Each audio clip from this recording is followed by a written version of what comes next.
toujours sur les actions innovantes et on va parler télémédecine en repartant des sources du ministère de la Santé. Donc la télémédecine, c'est surtout quelque chose qui ça ne se substitue pas aux pratiques médicales actuelles, mais ça constitue une réponse aux défis auxquels est confrontée l'offre de soins aujourd'hui.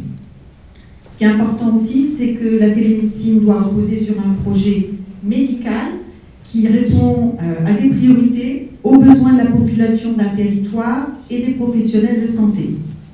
Et c'est en ce sens qu'elle s'intègre dans un parcours de soins, ce qui est encore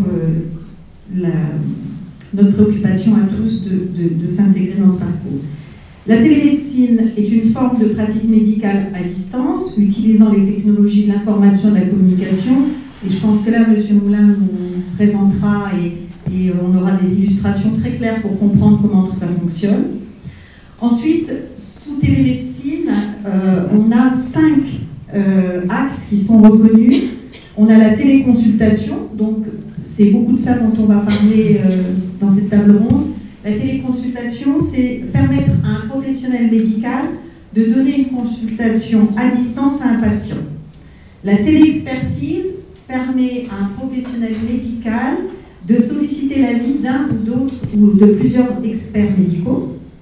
La télésurveillance médicale, qui est l'interprétation à distance par un professionnel médical de données qui sont recueillies dans les lieux de vie. On a la téléassistance médicale, qui consiste à assister à distance un autre professionnel. Et puis la régulation médicale qu'on connaît, qui est d'ailleurs assurée par le 15 quand on a une urgence. Alors le cadre réglementaire sur la télémédecine, on a démarré en 2010 avec un décret qui définissait un petit peu les contours de cette télémédecine. Ensuite, la loi de financement de la sécurité sociale en 2017, un article a défini le cadre expérimental de remboursement de ces actes de télémédecine. Et enfin, en septembre 2018, un nouvel article de cette loi de financement et de la sécurité sociale a permis de rentrer les actes de téléconsultation et de téléexpertise dans le droit commun du remboursement par l'assurance maladie. Et c'est à partir de là qu'elle est accessible absolument à tout le monde. Alors avant de passer la parole, je voulais quand même rappeler qu'on est en 2019, donc ce projet de télémédecine est en partenariat avec l'ARS qui en subventionne l'essentiel. Qu'il y a 4 établissements qui ont été sélectionnés pour participer donc, à ce projet. Il est en train de se mettre en place, il va être effectif au mois de juin. Donc c'est là-dessus qu'on va avoir des explications. Mais je voulais quand même rappeler qu'en 2015, le premier projet de télémédecine, téléexpertise a démarré dans le groupe avec le projet PRPA, avec Anita Carlier qui est là, la directrice, et que ce projet qui vit toujours, et qui était axé, donc c'était le projet Télépalia, avec donc des possibilités d'avis psychogériatriques, de soins palliatifs pour les fins de vie, d'avis iatrogéniques pour des problématiques de médicaments en lien avec le service de pharmacologie du centre hospitalier, et puis tout ce qui va autour de l'hospitalisation, aussi bien la concertation sur une sortie de l'hospitalisation entre les deux équipes, que le suivi après hospitalisation avec le service hospitalier qui aura suivi. Donc voilà, on avait un peu d'antériorité, c'est important de rappeler qu'on a déjà initié ça, et on parlera juste à la fin d'autres projets du même type. Donc je vais demander à M. Moulin, Toc Toc Doc, de nous présenter Toc Toc Doc, et puis sa solution, et puis on a aussi un petit film qui va nous permettre de concrètement voir comment ça fonctionne dans un EHPAD. Vous donner l'opportunité de présenter la société Toc Toc Doc, qui est donc la solution de télémédecine qui a été sélectionnée par le groupe ACPA pour démarrer cette initiative avec 4 établissements dans un premier temps. Très rapidement, quelques mots sur la société. C'est une jeune société, une start-up comme on dit, l'activité a été lancée en 2018, spécifiquement destinée au DocDocDoc, c'est améliorer l'accès aux soins des personnes les plus fragiles. Alors qu'est-ce que ça veut dire? Qu'on intervient exclusivement que dans le monde du médico-social et dans le monde du sanitaire. Donc on parle en ce moment beaucoup dans la presse de télémédecine pour le particulier, via les pharmacies. Nous, c'est pas du tout notre modèle. Donc on intervient, en 2018, on avait déployé la solution dans 150 EHPAD. Aujourd'hui, on s'intéresse toujours à croire que 7 000 EHPAD en France, il y a encore un vrai potentiel, mais également toutes les maisons de handicap et les centres de soins de suite et de réadaptation, parce que et ça c'est très pertinent d'avoir une solution de télémédecine. Ça a été créé par le docteur Laurent Schmoll, qui est chirurgien ORL à Strasbourg, qui en fait s'est rendu compte que dans son activité, énormément d'actes étaient juste, il avait besoin d'une photo de tympan pour pouvoir faire un diagnostic et une éventuelle prescription, et il n'avait pas besoin de voir physiquement le patient et de le recevoir. Il a créé un petit endoscope qu'il a appelé le SmartScope, qui permet, avec un téléphone, de prendre une photo de tympan et après, du coup, de pouvoir l'envoyer et lui de faire son diagnostic. Tout ça fait cheminer dans sa tête la pertinence de la télémédecine pour un certain nombre d'actes médicaux. Et donc, DocDocDoc est né et 150 structures en fin 2018. Début 2019, on a fait ce qu'on appelle une levée de fonds. C'est-à-dire qu'on a fait rentrer des investisseurs qui ont mis de l'argent dans la société. Et ça, c'est très important pour permettre à la société de se développer en termes de ressources commerciales, de ressources. Parce que DocDocDoc, c'est pas une solution technique. DocDocDoc, c'est le déploiement d'une solution de coordination. La télémédecine, bien sûr, il faut de la technique. Déjà une connexion Internet. On va fournir une tablette, qui est un iPad, qui a la solution DocDocDoc. Et ça, c'est pour ce qu'on appelle le requérant, donc l'établissement, par exemple, de l'EHPAD. Et le médecin, de l'autre côté, est derrière son ordinateur, connecté à DocDocDoc. Maintenant, on sait que pour que la télémédecine fonctionne, pour qu'il y ait de l'usage, le plus important, il faut avoir la solution évidemment, mais il faut former, accompagner tout le personnel soignant pour permettre l'adhésion à la télémédecine. Et c'est la grande différence de DocDocDoc avec d'autres solutions de télémédecine, c'est vraiment cet accompagnement qu'on va avoir très spécifiquement dans le médico-social. Alors là, il y a un petit schéma. Donc cet accompagnement, j'ai pris quelques exemples, il y a de la formation, on se déplace, on va dans les établissements pour rencontrer les personnels soignants, on assiste à des réunions gériatriques pour rencontrer les médecins également, et on prépare tout ça en amont du démarrage, c'est être sûr que déjà tout le monde soit à l'aise avec la technologie qui est très simple, vous verrez, il y a un petit film avec des visuels qui parlent beaucoup mieux que mon discours. Et on accompagne aussi avec des brochures, des visuels, des formulaires de recueil de consentement, parce que le patient doit donner son consentement pour un acte de télémédecine ou son représentant. Voilà. Donc je passe assez vite sur tous ces exemples, mais je voulais vraiment insister sur le fait que il n'y a pas d'usage de télémédecine sans déploiement, formation, accompagnement. Il y a une hotline, il y a un certain nombre de choses. Et dans la notion de service, bien entendu, la priorité, c'est le respect du parcours de soins. Donc c'est avec le médecin traitant, puis avec les spécialistes qui peuvent graviter autour du patient, de la maison. Pour autant, on parle souvent de déserts médicaux. Il y a, je ne sais pas si c'est un chiffre que vous confirmez chez vous, mais il y a plus de 40% des résidents d'EHPAD qui n'ont pas ou plus de médecin traitant. Parce que leur médecin, historiquement, est resté géographiquement. Donc là, on peut fournir une prestation de consultation de médecin traitant. Et on fournit également du temps de spécialistes disponibles quand il y a besoin, sur un certain nombre de diagnostics, un certain nombre de cardiologie, etc., de besoins spécifiques pour les résidents d'EHPAD. Encore une fois, la priorité, c'est le respect du parcours de soins. Maintenant, quand il n'y a pas de médecin, quand on veut améliorer l'accès aux soins, on met à disposition des temps de médecins et on met à disposition des établissements pour pas qu'il y ait de perte de temps de prise de rendez-vous. On a une infirmière qui fait en fait un rôle d'assistanat, c'est-à-dire qui accueille le téléphone en général, passé parfois par le médecin ou le médecin coordinateur, la plupart du temps par une infirmière, va l'aider à qualifier le besoin et il va s'occuper, se charger de prendre le rendez-vous sous 8 jours. Un rendez-vous, la durée moyenne de prise de rendez-vous pour un résident d'EHPAD en dermatologie, par exemple, c'est 6 mois. Nous, on garantit le rendez-vous, la téléconsultation avec un dermatologue en moins de 10 jours. C'est bien. Doctolib.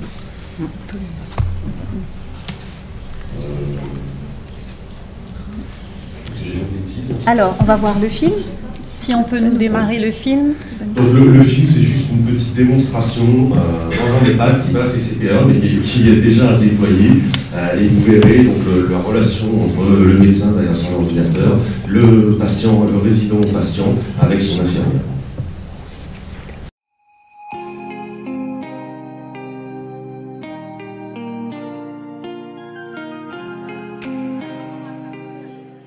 Je choisis le patient. Ensuite, on va sur consultation programmée. J'utilise la téléconsultation parce que ça permet de préserver le confort du patient, éviter les déplacements supplémentaires, autant pour le patient que pour le médecin. Bonjour. Bonjour docteur. Vous êtes monsieur Delorme? Comment vous sentez-vous? J'ai des douleurs à l'estomac avec des remontées acides. Ça fait à peu près 1 an que nous avons commencé l'expérimentation avec TocTocDoc. L'application TocTocDoc nous a permis surtout de pouvoir proposer une prise en charge de meilleure qualité, notamment sur tout ce qui était le suivi des plaies, cicatrisation. On a surtout des besoins au jour d'aujourd'hui pour les spécialistes, notamment pour tout ce qui est de la dermatologie, de la psychiatrie, de la cardiologie, de la pneumo éventuellement. Donc du coup, nous sommes en train d'augmenter, un peu étayer notre expérimentation. Les infirmières sont contentes de cette application TocTocDoc parce que facile. Les résidents ont plaisir à passer à la télévision. Ils aiment beaucoup, ils demandent à passer à la télévision. C'est très rigolo à voir, on n'aurait pas cru au départ. Et donc ils retrouvent aussi régulièrement le même médecin, donc le même interlocuteur. Donc en fait, si vous voulez, c'est quasiment l'avantage d'une consultation, même en visu. C'est aussi très apprécié de la part des familles de voir qu'on a ce souci d'éviter les déplacements pour des gens qui ont une mobilité très réduite. Non, j'ai pas constaté de changement particulier. Par contre, c'est vrai que depuis ce matin, il se plaint de douleurs à l'estomac. Lorsque nous déployons TocTocDoc dans les structures médico-sociales, nous déployons avant tout un service. La clé de voûte du succès d'un projet de télémédecine, c'est la conduite du changement. Donc en amont du déploiement de nos outils, on vient cadrer le projet médical de l'établissement. On forme les infirmières, les soignants, c'est-à-dire les effecteurs qui seront au chevet du patient pour réaliser les actes de télémédecine.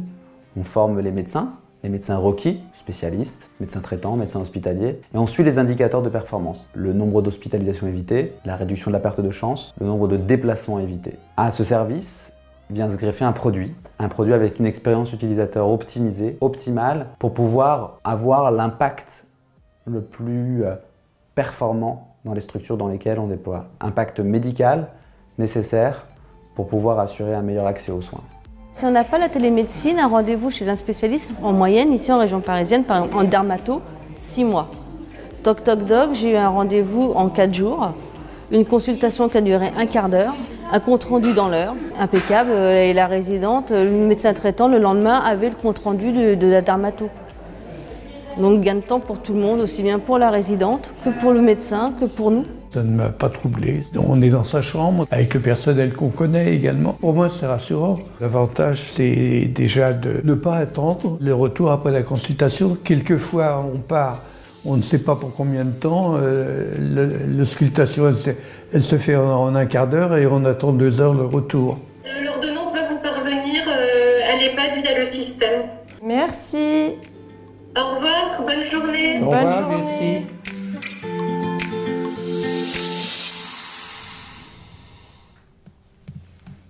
Donc voilà, c'est vrai que quelques images valent souvent mieux que toutes les explications. On voit un petit peu comment ça fonctionne. Alors, donc le projet qui est porté par Catherine Alvan avec vous, c'est parce que vous êtes volontaire. Donc, je n'ai peut-être pas cité les 4 établissements. Il y a les Cristallines, il y a les Magnolias, donc Blanqui, la Rose des Vents et les Marronniers avec la résidence autonomie. Et puis, c'est aussi lié aux petites particularités de vos fonctionnements, mais ça, je vais vous laisser expliquer.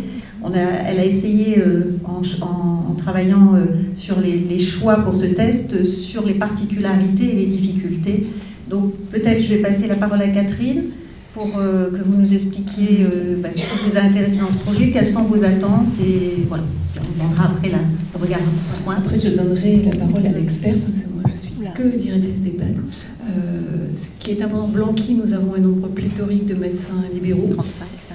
Voilà, 35 quand je suis arrivée, il y en avait 45, j'en ai pas tué 10, mais globalement 35 déjà à coordonner, c'est très compliqué. Je m'aperçois que ça pèse sur la charge de travail des infirmiers. Nous avons régulièrement rupture des ordonnances, malgré tout le travail fait en amont par l'équipe infirmière, et il s'avère que certains jours, certains résidents n'ont pas leurs médicaments. Voilà. Et certains médecins, quand ils ne viennent pas renouveler leur ordonnance, simplement, ils envoient un fax. C'est plus que moyen. Nous avons une ordonnance un peu coincée avec eux. Moi, ce que j'attends, on en a discuté la dernière fois, c'est qu'au moins ces médecins qui envoient leur fax seront obligés de venir, à minima. Pour des consultations de spécialistes, ça peut effectivement, comme dit ma consoeur, nous aider à raccourcir les délais.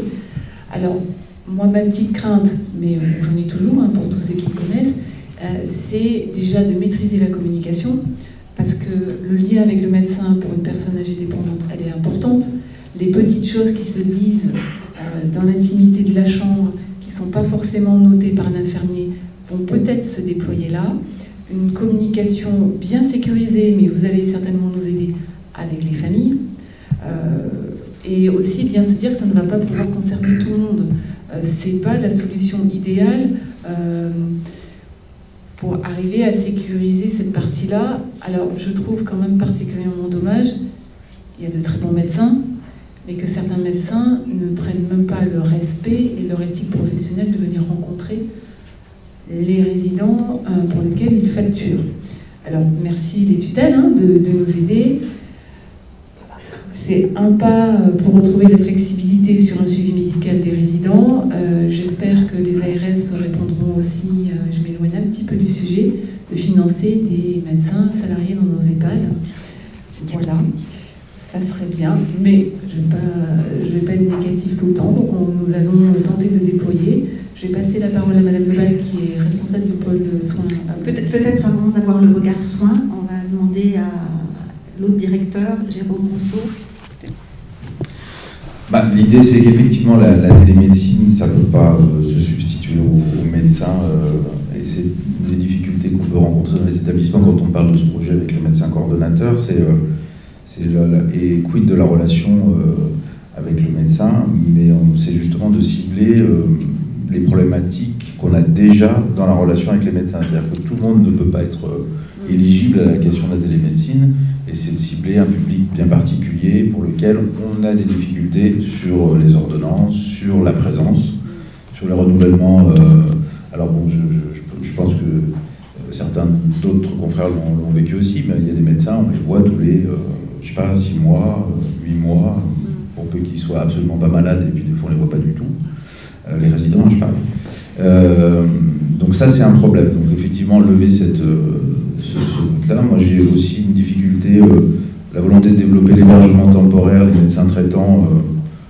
Du coup, moi, j'ai un mur infranchissable qui s'appelle la Saône, entre l'Ain et le Rhône. Et du coup, quand ils viennent du Rhône, ils viennent dans l'Ain en temporaire, et les médecins traitants les lâchent au milieu du gué. Et sur le temporaire, c'est un vrai problème. Donc nous, on a des attentes aussi à ce niveau-là. Et je sais que certains médecins qui exercent dans le Rhône accepteraient bien volontiers la télémédecine. Ça leur permettrait, de conserver leurs patients et de continuer à donner des soins, ou en tout cas pouvoir intervenir le cas échéant. Et dans la question de l'innovation, c'est le film que vous avez présenté, c'est aussi la question des spécialistes, la téléexpertise. Et puis dans une volonté d'être un acteur local du territoire, dans le cadre de leur négociation aussi de nos CEPOM avec les ARS, d'être reconnu comme une entité pouvant apporter aussi un service à une population d'un bassin de vie local, sur des personnes qui sont en difficulté. En tout cas, c'est la volonté sur la Rosée-Vent, sur l'établissement, de pouvoir ouvrir justement aux personnes du bassin de vie où on est implanté la possibilité de participer à éventuellement de la télémédecine. Et moi, en plus, je suis directeur d'une résidence autonomie à côté, la résidence Les Marronniers, donc qui n'est pas médicalisée. Et on a plus de difficultés justement avec cette résidence. Donc, et je vais peut-être mettre le cabinet, enfin l'endroit entre les deux, mais l'idée, c'est de pouvoir faire bénéficier au plus grand nombre, en tout cas, de cette innovation, toujours avec des critères bien particuliers, parce que tout le monde ne pourra pas bénéficier de la télémédecine. Avec des craintes sur la surconsommation, sollicitation des familles, parce que si effectivement la télémédecine s'implante, on peut avoir l'impression que ça va être plus rapide d'avoir une consultation, mais enfin, voilà, la crainte d'avoir trop de sollicitations des familles, donc la communication va être importante dans ce qu'on a à faire avec vous. Voilà. Et c'est vrai que aussi bien Magnolia qu'à Villefranche que Rose des Vents et Marronnier, on est déjà un peu plus vers le rural et on sait aussi les problématiques, comme vous dites, qu'on doit traverser, mais cette problématique de faire venir les médecins.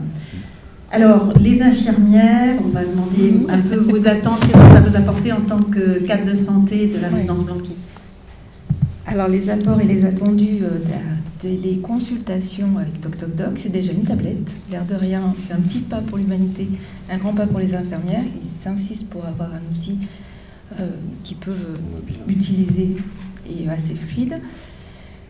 On attend aussi quand même de la réactivité sur le suivi. On est quand même avec des délais assez longs pour faire venir le médecin.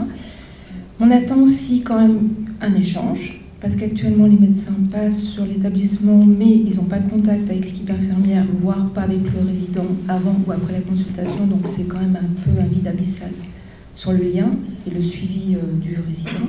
Voilà pour l'essentiel. On a beaucoup d'attentes en termes de réactivité et d'efficacité dans ce qu'on peut mettre en place. Oui, je voulais rajouter, ce qui est appréciable aussi, c'est que vous allez nous accompagner, vous nous laissez le temps. Les indicateurs, vous allez nous aider à piloter, parce que moi j'avais un petit peu cette crainte de me retrouver avec des indicateurs et de devoir fournir, on en a déjà tout autour du ventre, donc vous allez être mon bouton magique pour me donner tous les indicateurs. L'humilité de se dire, c'est quoi, 6, 7, 8 téléconsultations? C'est un établissement moyen de 80 lits, voilà. La moyenne est à 8, entre 6 et 8. Voilà. 6 et 8 téléconsultations par mois, sur un établissement moyen de 80 lits. Donc nous avons déjà sélectionné quelques médecins qui ne sont pas réfractaires à l'informatique, parce qu'il faut aussi trouver le médecin qui veut bien. On va se lancer. Oui. Voilà. Et comme disait Jérôme aussi, l'important c'est de prendre le temps d'informer les infirmiers qui comprennent bien le rôle. Ils ne vont pas se substituer, mais on va le faire ensemble. Merci. Donc on va terminer cette table ronde. On peut aussi dire que ce projet télémédecine, alors on a commencé en 2015, je l'ai bien souligné, mais on a aussi des établissements qui sont en ce moment en projet, je pense aux Tuiles Vertes et à Grand-Pré, qui, en lien avec leurs ARS et donc sur le territoire, sont en train de mettre des solutions de téléexpertise ou de téléconsultation, les deux. Donc voilà, c'est l'avenir, c'est des solutions dont on va tous avoir besoin compte tenu des problématiques des médecins. Merci à toutes et à tous.